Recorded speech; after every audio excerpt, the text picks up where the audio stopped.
A group of two-dimensional creatures was rapidly closing in on the woman. By the time she realized what was happening, her right foot had already been devoured by the monsters. In less than a minute, the woman's entire body was completely flattened into 2 dimensions. Hearing her screams, her companions rushed to check on her, but all they found was the woman's flashlight. Just as they stood there puzzled, the door suddenly slammed shut on its own, and the door lock was flattened as well, completely trapping the 2 of them inside the room. At that moment, the mural on the wall began to change. The woman transmitted what she was seeing back to the doctor, who was horrified to discover that this was actually the nervous system of the woman from before, while the wallpaper was her skin. Then the two-dimensional creatures launched another attack. After devouring the sofa, the 2 people naturally became their next targets. They thought they'd be safe hiding in the hanging basket, but these creatures were incredibly clever. They planned to crawl from the walls up to the ceiling, then completely flatten the chains and hanging bed as well. In this critical moment, Lisa used all her strength to swing, launching herself and the hanging bed out of the room. Meanwhile, more and more people throughout the city were going missing.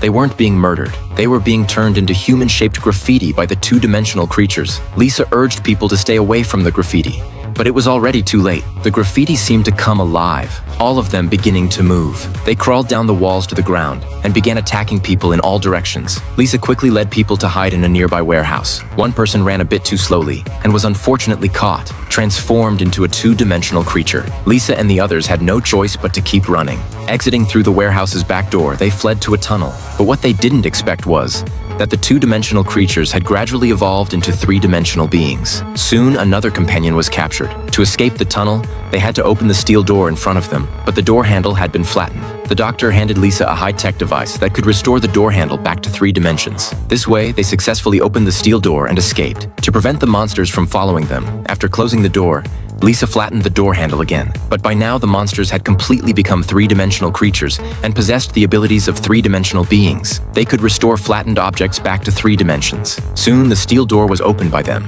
and Lisa and the others were once again in danger.